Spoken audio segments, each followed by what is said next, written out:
igreja não é um lugar para nós frequentarmos, é uma família para nós pertencermos. E é isso que nós temos aprendido, que venhamos ter recursos aqui para levantar pessoas, para enxergarmos e termos empatia uns para os outros, exercermos a graça e a misericórdia de Deus. Amém? Então esse é o nosso papel, nós vamos ser igreja, não ir à igreja somente. Então esse é o nosso chamado, nós conhecermos o Senhor, entendermos que Jesus ele veio nos ensinar a ser humano, para que nós venhamos tratar as outras pessoas como um ser humano. Amém? Abra sua Bíblia comigo no Evangelho de João, capítulo 8. Glória a Deus.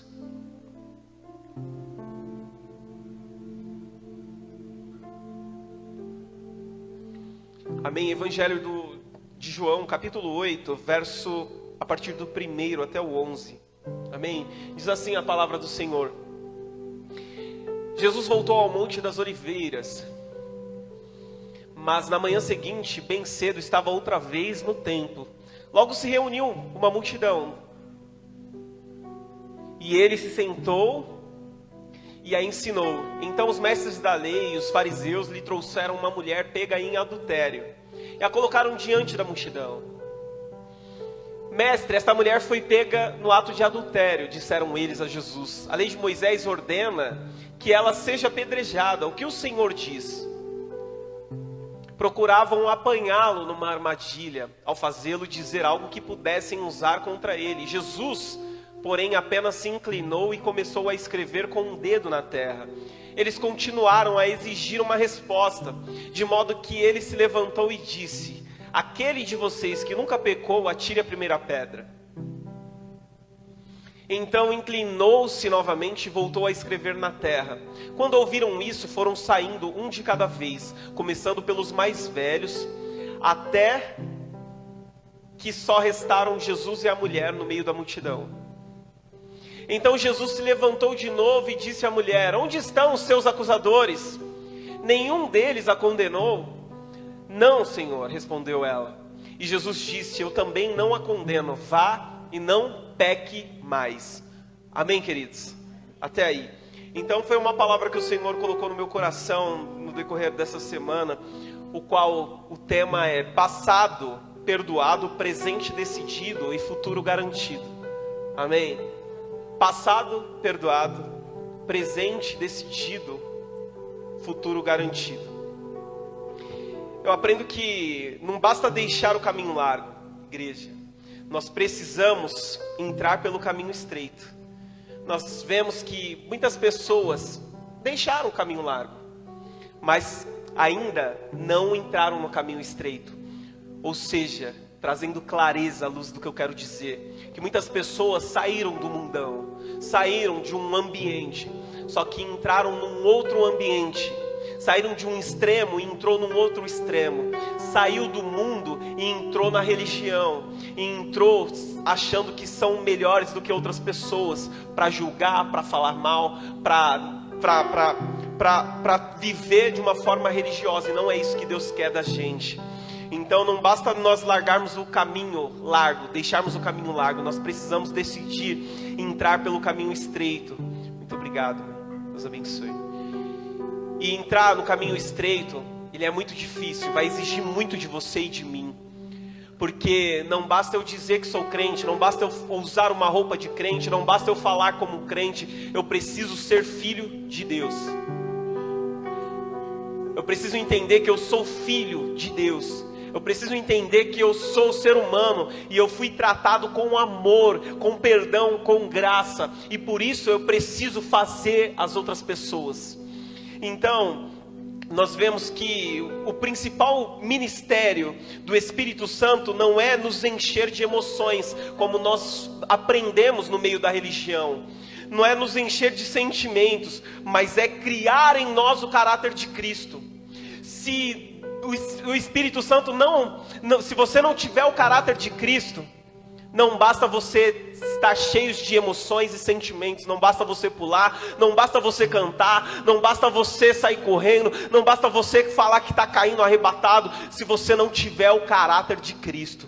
Então esse é o caminho estreito que nós precisamos trilhar. Essa é a verdade que exige de mim, de você, um compromisso. Sabe por quê? Porque Jesus, ele já perdoou o seu passado. Diga amém. Isaías 43, 25, eu vou lendo para ganharmos tempo. Isaías 43, 25 diz assim: sou eu mesmo, aquele que apaga tuas transgressões por amor de mim, e que não se lembra mais de teus erros e pecados.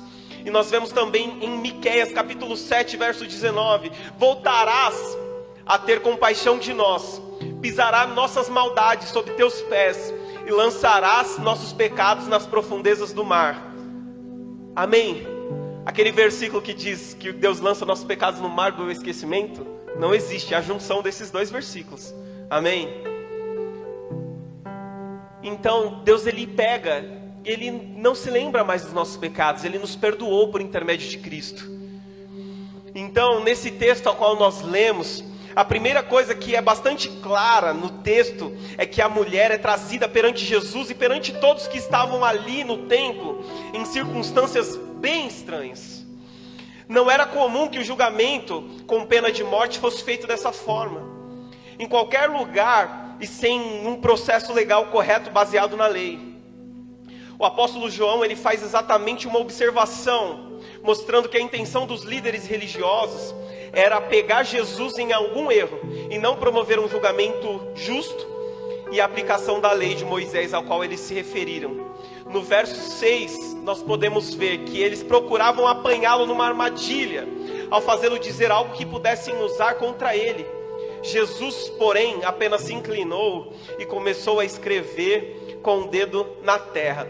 Sabe, os religiosos, aqueles que largaram o mundo, aqueles que não estavam lá numa prática de um sistema corrupto, mundano, como nós classificamos.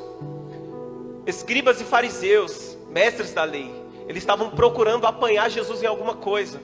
E assim não é diferente. Muitas pessoas largaram o mundo e estão sempre procurando achar coisinhas contra outras pessoas. Ao invés de ser mão para levantar, são boca para julgar, são boca para amaldiçoar outras pessoas. Não querem ver as outras pessoas bem e livres em Cristo, querem ver as pessoas escravas, querem ver as pessoas debaixo delas, querem ver as pessoas comendo migalhas. Você sabia que é mais fácil as pessoas elas chorar quando você está chorando do que se alegrar com a tua alegria? Você já passou por isso? Você já experimentou isso? Que você tem amigo para chorar, não falta amigo para chorar com você, mas falta amigo para se alegrar com você, porque nem todo mundo torce pela tua vitória, nem todo mundo quer ver você bem. Então, até mesmo dentro da igreja, até mesmo dentro de um ambiente organizacional, religioso. Então abra o teu olho para quem você está, diante de quem você está perto. Por isso que nós precisamos ser uma família. Nós não podemos ser um ajuntamento de pessoas. Nós precisamos ser uma família. Nós não podemos ser como um saco de batatas, mas precisamos ser como um purê de batata. Todo mundo amassado, sem querer ser melhor do que ninguém, sem querer ter mais do que as outras pessoas, mas tudo que eu sou e tudo que eu tenho, que seja para te servir. Tudo que você tem e que seja para servir outras pessoas. Diga amém. Senão não faz sentido a gente vir no meio da semana, depois de um dia cansativo de trabalho, diante da correria que tem sido esses dias, diante do tempo que parece que nós acordamos no domingo, dormimos e já é domingo de novo. Nós passamos um ano e já é o outro ano de novo, já é Natal, já é Ano Novo de novo. Então, está passando tudo muito rápido, e você e eu, nós precisamos abrir o nosso olho para enxergar a verdade de Cristo. Aleluia. Aquele que poderia nos condenar, ele escolheu nos amar. Somente Jesus, ele poderia me condenar e te condenar, e ainda assim ele escolheu nos amar. Jesus, ele se abaixou e ele se colocou na mesma posição que aquela mulher, quando ele começou a escrever na terra. E diante da teologia, vários argumentos surgem aí. Ele pode ter escrito o nome daquela pessoa que estava com ela. Ele pode ter escrito a lei de Moisés. Ele pode ter feito tantas coisas. Mas ele se agachou. E ele se colocou na mesma posição daquela mulher. Então, sabe o que eu aprendo aqui, queridos? Que se Cristo, sendo Deus, ele pegou e ele se colocou na posição de uma mulher adúltera, de uma mulher que era considerada digna de morte. Quem sou eu para condenar alguém? Quem sou eu para me colocar, para me achar melhor que alguém? Quem é você para se considerar melhor que alguém?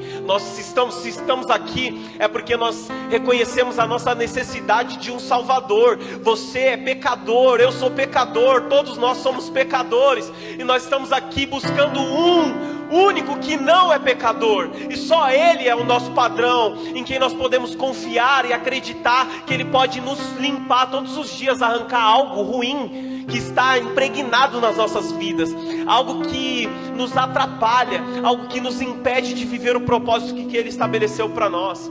Todos os dias nós precisamos abrir o nosso coração, reconhecendo que eu sou pecador. A minha fala, que Jesus, não é digna de receber o teu Espírito. A minha postura está incorreta, eu tenho andado dessa forma. O que Deus Ele quer é pessoas puras, sinceras, que abram o coração para Ele, porque Ele está disposto a arrancar toda a lepra que existe dentro de nós. Filipenses 2,7 diz: pelo contrário, Ele abriu mão de tudo o que era seu e tomou a natureza de servo, tornando assim igual aos seres humanos e vivendo a vida comum de um ser humano. Ele foi humilde e obedeceu a Deus até a morte de cruz. Esse foi o Jesus. Ele abriu mão da sua glória e Ele viveu aqui como nós, como um ser humano. E é isso que Ele veio nos ensinar. Ele não veio nos ensinar a dar glória a Deus mais alto que o outro. Não veio nos ensinar quem fala mais em línguas estranhas. Ele não veio nos ensinar somente a pegar e a curar, a libertar, a expulsar os demônios, a curar os cegos. Não, Ele veio nos ensinar a ser humano de verdade. Porque a gente que é tudo estragado. Mas a gente está dentro da igreja, a gente está tudo estragado. E essa é a realidade. Se você não entender isso, não tem como Deus te curar. Não tem como Deus te restaurar. Se você não entender que todos os dias você tem algo a melhorar, que eu tenho algo a melhorar, que eu tenho algo a crescer, que algo em mim precisa ser melhorado, precisa ser desenvolvido, e que eu e você, nós não conseguimos sozinhos, nós precisamos da presença do Espírito Santo. Aleluia. Ele veio te ensinar a ser ser humano. Olhe para a pessoa que está mais próxima e fala assim: Ele veio te ensinar a ser humano. Quantos querem ser iguais a Jesus?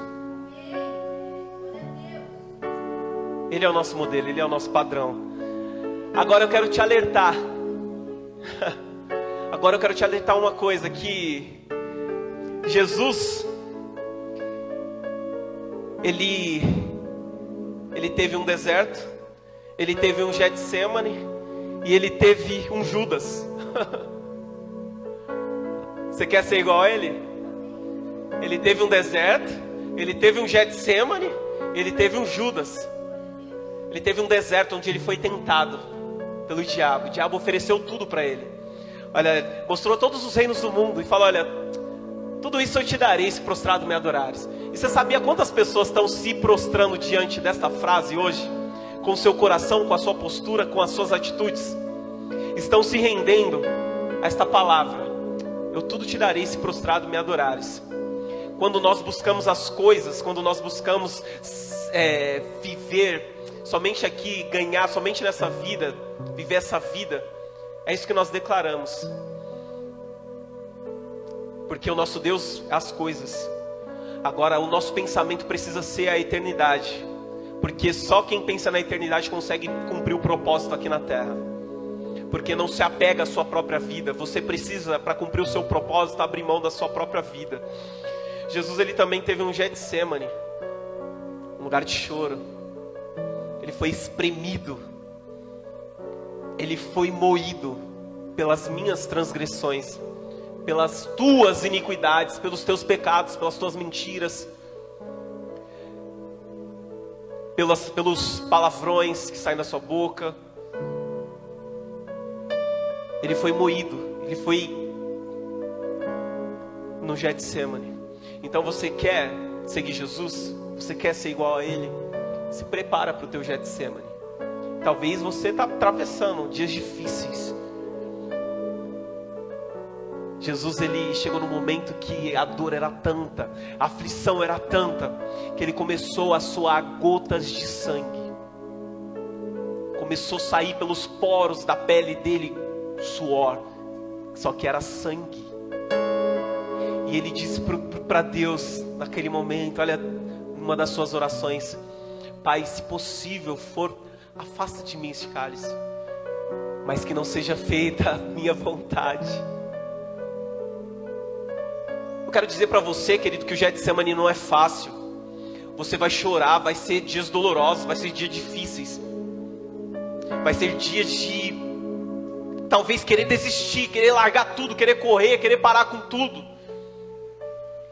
E aí você precisa olhar e fazer essa oração: Pai, se possível for, me tira deste lugar, me tira desse caminho, me tira desse momento difícil que eu estou passando, mas que não seja feita a minha vontade. E sabe, querido, eu até pensei por muito tempo da minha vida, escutei muitas pregações falando a respeito que Jesus, ele estava aflito porque ele já tinha sido, ele ia ser açoitado, que ele iria apanhar, que iriam cuspir na face dele, que ele iria receber uma coroa de espinho, que ele iria, tudo isso, ia ser crucificado. Mas sabe qual era o maior sentimento de Jesus? Não era que, porque ele no primeiro momento da vida dele, ele iria absorver o meu e o seu pecado. E Deus, ele é completamente santo. E naquele momento em que ele estaria absorvendo o meu e o seu pecado, ele seria não seria mais Pai, o Filho e o Espírito Santo. Desde a eternidade, Jesus, ele não sabia o que era ser eu. O que era ser eu. Ele só sabia o que era ser nós. Ele só sabia o que era ser nós. Tanto que a oração que ele nos ensinou foi: Pai, pão. Ele não sabia o que era ser eu. Mas por que o mundo está assim hoje? Por que as famílias estão assim, vivendo um tempo caótico, de valores invertidos? Porque é uma geração de eus. Não aprendeu ainda a ser nós. Por que os casamentos estão sendo desfeitos? Porque existem dois eus morando junto, dentro da mesma casa, querendo coisas diferentes, não entendendo que é nós. Então a maior aflição que nós podemos ter é que vai nos alcançar quando nós deixarmos o egoísmo reinar nas nossas vidas. Você não foi chamado para ser eu. Você não foi chamado para viver.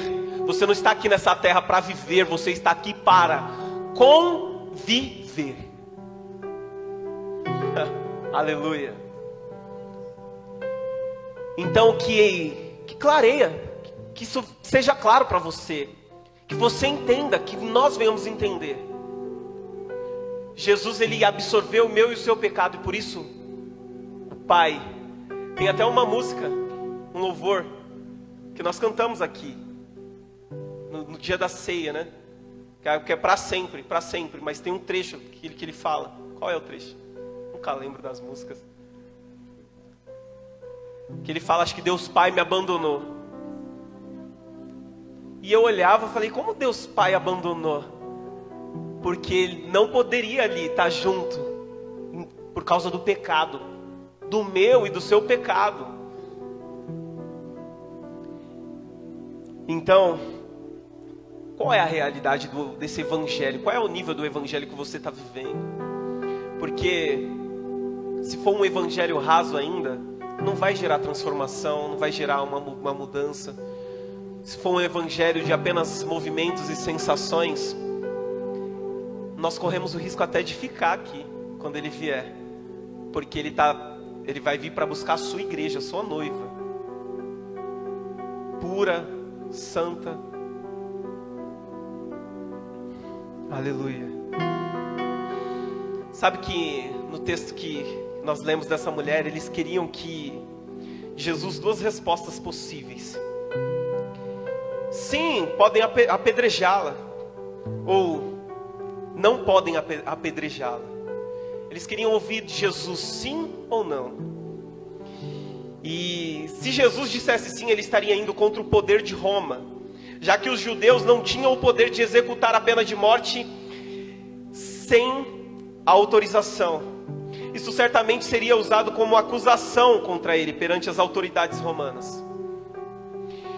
Se Jesus dissesse para não apedrejar, na visão deles, estaria indo contra a lei de Moisés, que mandava apedrejar adúlteros, como eles mesmos citaram lá em João 8,5. A posição de Jesus não era nada fácil, mas porque Jesus foi tão sereno em sua resposta e não escolheu nenhuma das opções que eles desejavam.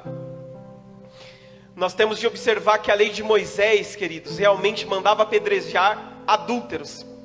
Lá em Levíticos 20:10 diz assim: se um homem adulterar com a mulher do seu próximo, será morto. Só que o adúltero e a adúltera, ou seja, o homem e a mulher.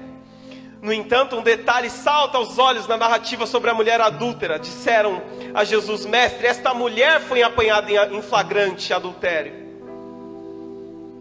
Ora, se esse adultério foi pego em flagrante, onde está o homem? Onde estava o homem que estava adulterando? Ou alguém pode adulterar sozinho? Então eles queriam apanhar Jesus nisso. Ela não adulterou sozinha, ela não errou sozinha. Tinha que trazer os dois lá, à presença de todos. Fora que já estava tudo uma bagunça. Eles levaram lá, no templo. Eles não tinham autoridade para apedrejar ninguém, porque estavam sob o domínio de Roma. Queriam apenas pegar Jesus. E eu estou falando, não eram dos cidadãos lá, daquela região, mas eram dos religiosos. Por isso que nós precisamos renunciar à religião. Jesus, ele não é Jesus dos evangélicos. Jesus, ele não é Jesus dos católicos. Jesus, ele não é Jesus de qualquer outra religião. Jesus, ele é o Salvador de toda a terra. Ele é Salvador de toda a terra. Nós que limitamos o poder de Jesus, nós limitamos a falar: Jesus é só nosso, Jesus é só nosso. Jesus é de todo aquele que o buscar de todo o coração, porque todo aquele que invocar o nome dele será salvo. Buscar-me-eis e me achareis quando me buscardes de todo o vosso coração. Nas minhas orações eu peço: Senhor, me apresente os teus amigos. Você sabe quem é amigo de Deus? Eu não sei. Você sabe como que Deus ele vai separar os bodes das ovelhas? Através da oração em secreto. Porque bode, ele não ora no secreto. Ele ora na frente de todo mundo. Ele está no altar para ser visto, para ser admirado, para ser aplaudido, para receber elogios. Agora a ovelha não. Ela não importa se ela vai ser vista ou não, se vão aplaudir ou não, porque ela não está fazendo para o mundo, ela está fazendo para o bom pastor, para aquele que realmente importa. Então de nada vale você agradar todo mundo e desagradar Cristo. Então de nada vale as pessoas olhar para mim e falar: que mensagem poderosa, que palavra, como é legal o louvor, como flui, de nada adianta se eu não tiver um secreto com meu Pai. Se ele não me conhecer lá no secreto, no lugar da intimidade. Porque quem é casado aqui sabe, ninguém tem intimidade aqui em público. É ou não é? É ou não é? Então, onde Deus nos espera, onde nosso Pai nos espera para ter intimidade, é lá no secreto. Aleluia. Nós vemos aqui claramente a manipulação naquele texto. Nós vemos a manipulação dos líderes religiosos, que além de tratarem a questão sem um processo jurídico correto, ainda manipularam a situação para tentar apanhar Jesus de alguma forma. estavam violando o próprio princípio da lei de Moisés. Sabe uma coisa que não me surpreende? E o Senhor, Ele ministrou no meu coração. Não me surpreende se o homem que estava adulterando com ela, estava tendo um caso com ela, estivesse lá assistindo a condenação dela. Não me impressiona, diante do cenário ao qual nós estamos hoje. Diante da tamanha falta de temor, porque a religião, ela faz aqui, ela trata as pessoas com regalias, de uma forma injusta. Para você é uma medida, para você é outra. Não fazendo aquilo, o que aquele ditado diz, que o pau que bate em Chico, bate em Francisco.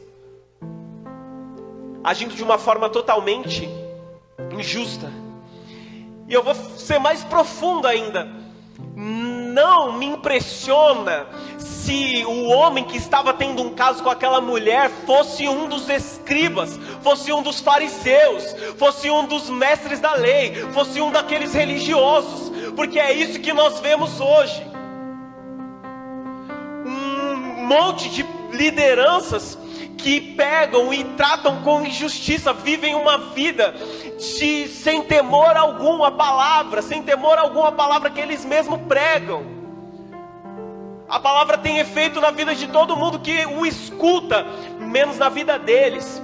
O que Jesus disse a respeito desses homens: façam o que eles ensinam, mas não façam o que eles fazem. Sabe por quê? Porque eles não vivem.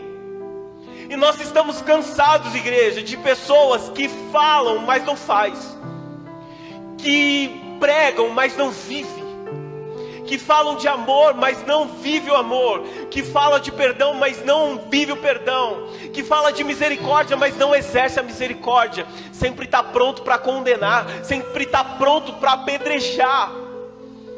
Por isso que eu falo que não me impressiona se um daqueles escribas religiosos fosse o homem que estava tendo um caso com aquela mulher, e eles pegaram e isentaram ele, pegaram e trouxeram somente a mulher.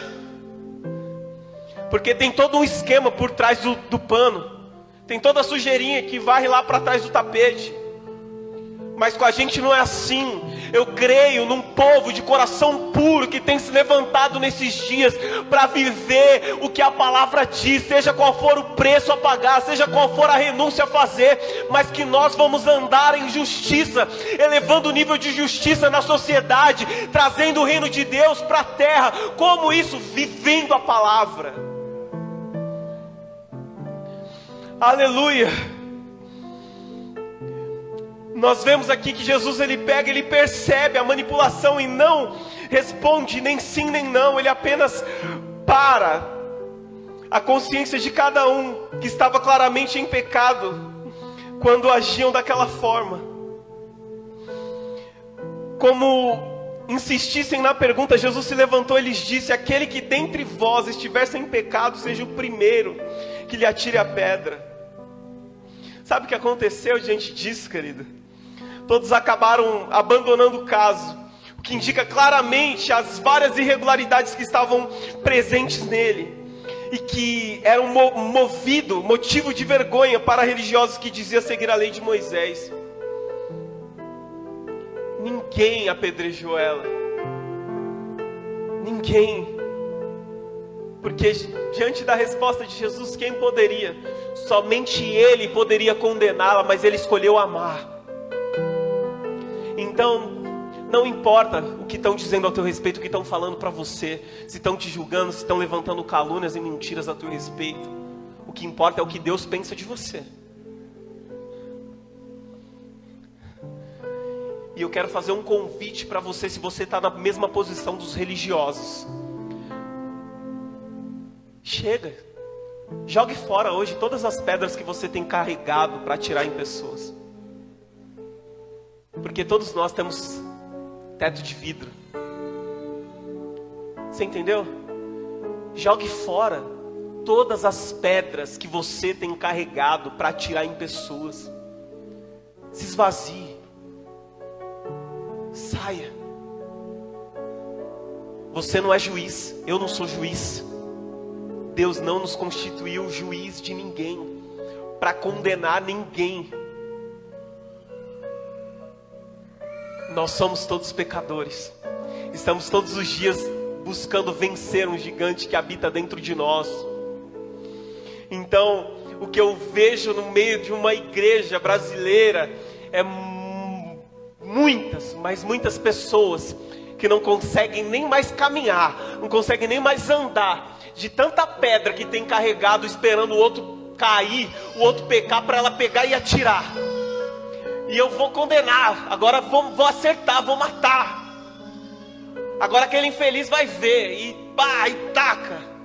E é uma fofoquinha aqui, e é uma conversinha ali. E o mesmo velho hábito de sempre, sabe qual é? Como que se instala a fofoca no meio do povo de Deus?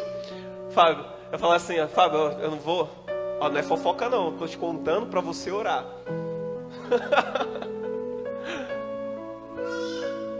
E em nome da oração, nós nem percebemos que nós estamos atirando pedras.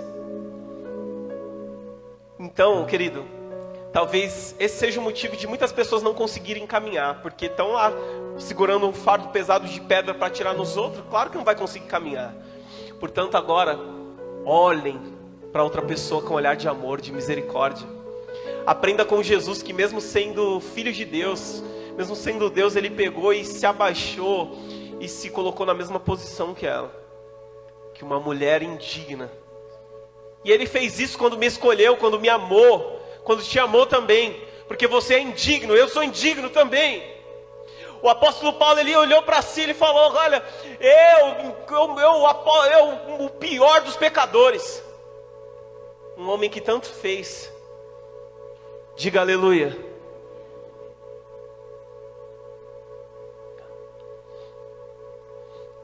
Quanto mais santo um homem se torna, mais ele chora pela impureza que permanece nele. Você sabe qual é a minha busca no monte? É que Deus ele me dê as motivações corretas, um coração puro.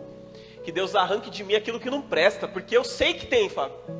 Eu sei que basta um momento de pressão para eu revelar o que está no substrato do meu ser, que está lá instalado no meu caráter.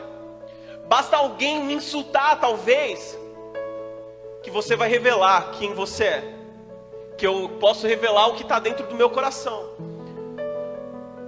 Muitas vezes, basta falar mal dos teus filhos, basta um toquezinho, um trice, e você vai revelar aquilo que está dentro de você.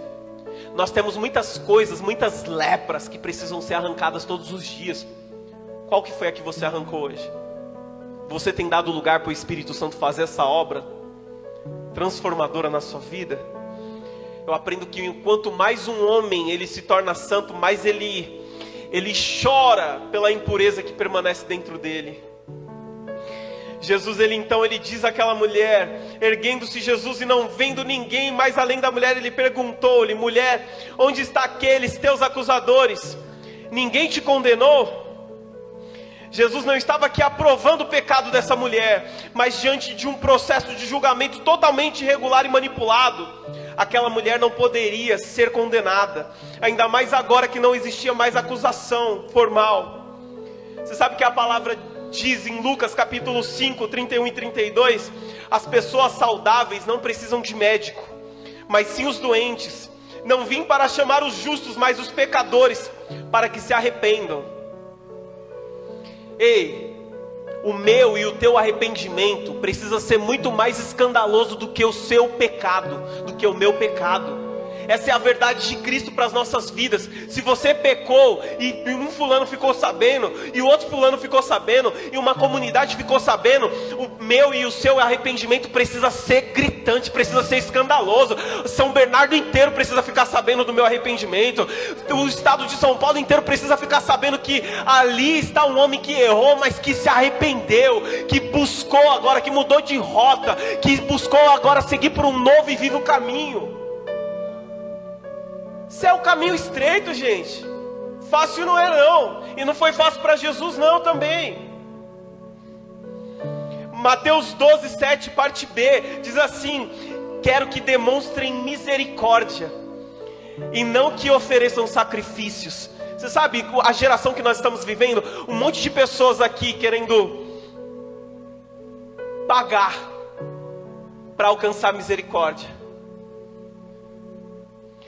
Quando eu sou infiel no dízimo, sou infiel na oferta, e não é a igreja não, é a Deus. E aí eu pego e de repente acontece algo terrível comigo, que eu não acreditaria, fui pego de surpresa. E aí é a hora que eu vou chegar lá, tal, e vou querer dizimar, querer ali para ver se compra aquele milagre que eu preciso. Isso não funciona. Isso não é assim. É um dia a dia, é um relacionamento que eu e você precisamos caminhar com Cristo. Você sabe por que muita gente tem falhado no seu ministério? Porque tem perdido a consciência da presença do Espírito Santo. As pessoas têm andado como se o Espírito Santo não estivesse vendo aquilo que eles estão fazendo. Você sabe por que nós pecamos a maioria das vezes? Porque pecado não é somente um fruto do mau caráter, mas é o fruto da falta de fé. Diga por quê? Porque muitos pecados que nós cometemos, se nós tivéssemos a consciência que o Espírito Santo está aqui comigo aqui, eu não olharia, eu não faria, eu não falaria.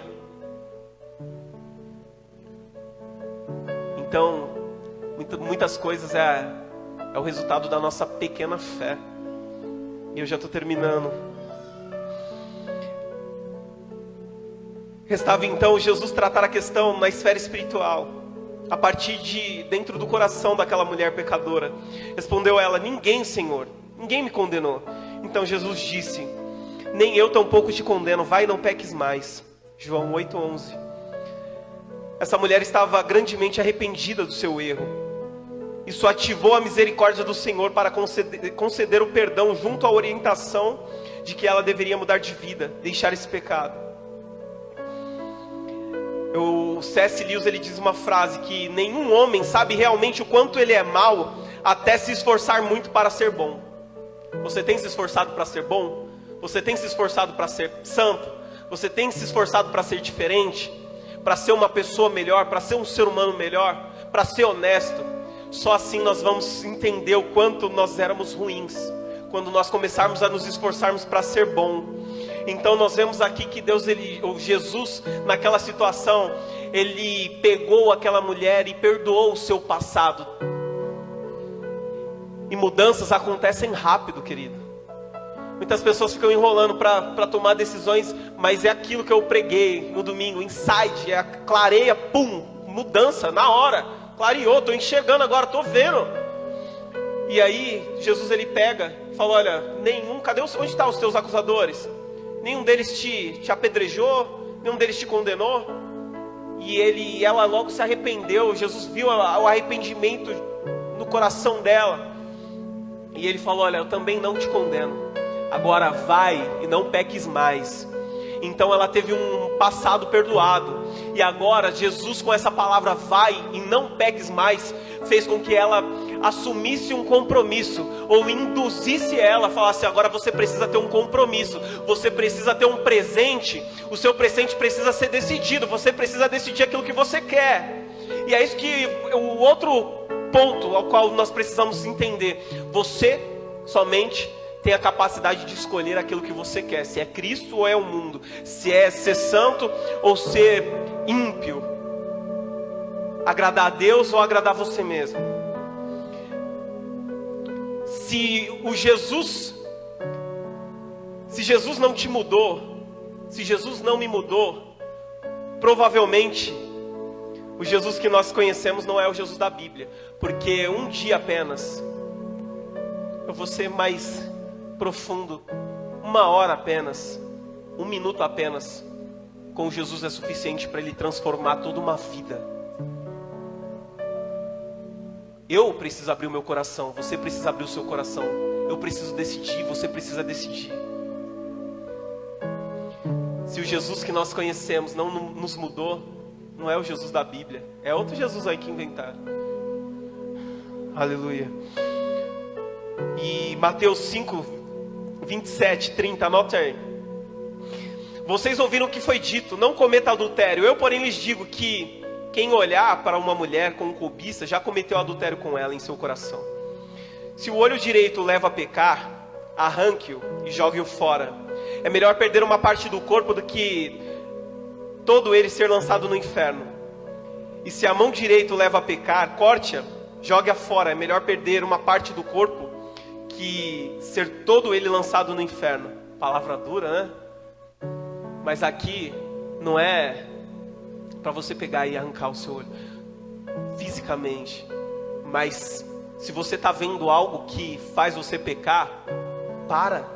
Se você está andando por um caminho que faz você pecar, que faz você errar, que faz você desagradar a Deus, sai dessa rota hoje, sai desse caminho hoje. Se você está pegando coisas que desagradam a Deus, para de pegar hoje, larga.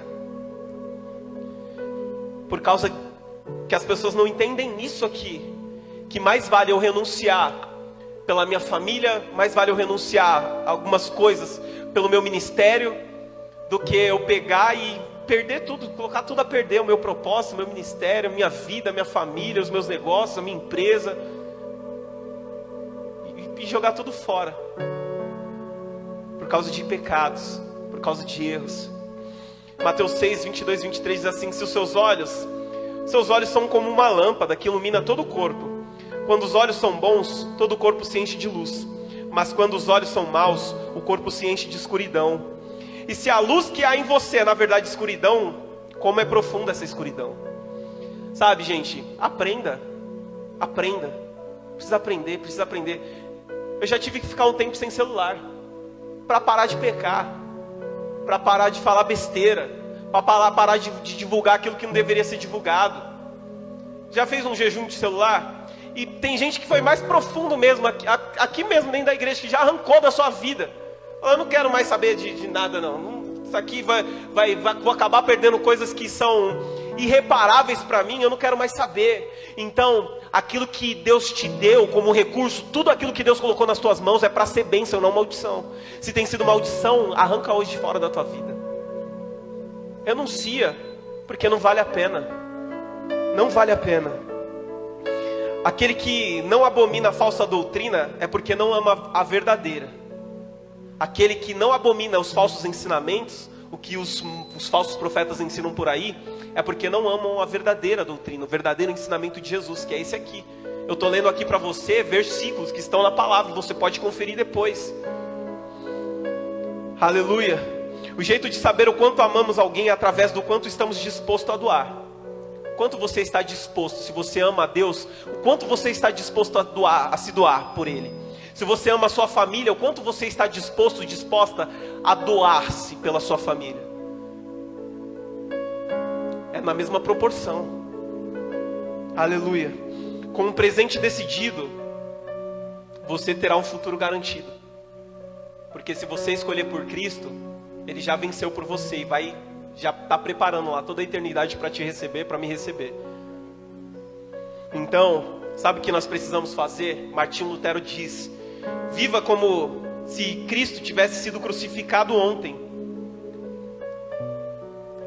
Viva como se Cristo tivesse sido crucificado ontem, houvesse ressuscitado hoje e fosse voltar amanhã. Diga amém. Então, eu aprendo que 1 minuto no céu vai pagar qualquer renúncia que você teve que fazer aqui na terra. Qualquer dano que você sofreu aqui na terra para ganhá-la. 1 minuto no céu. Agora, porém 1 minuto apenas no inferno te fará esquecer de toda a vida de prazeres, de desejos que você teve aqui na terra. 1 minuto no inferno vai nos fazer, ou nos não, e não vai fazer você, amém? Mas fará as pessoas esquecerem de toda a vida de prazeres, de carros, de luxúria, de tudo isso que ela teve aqui na terra. Se coloque de pé em nome de Jesus. Coloque suas marcas em mim. Coloque as marcas que o amor fez em você, em mim.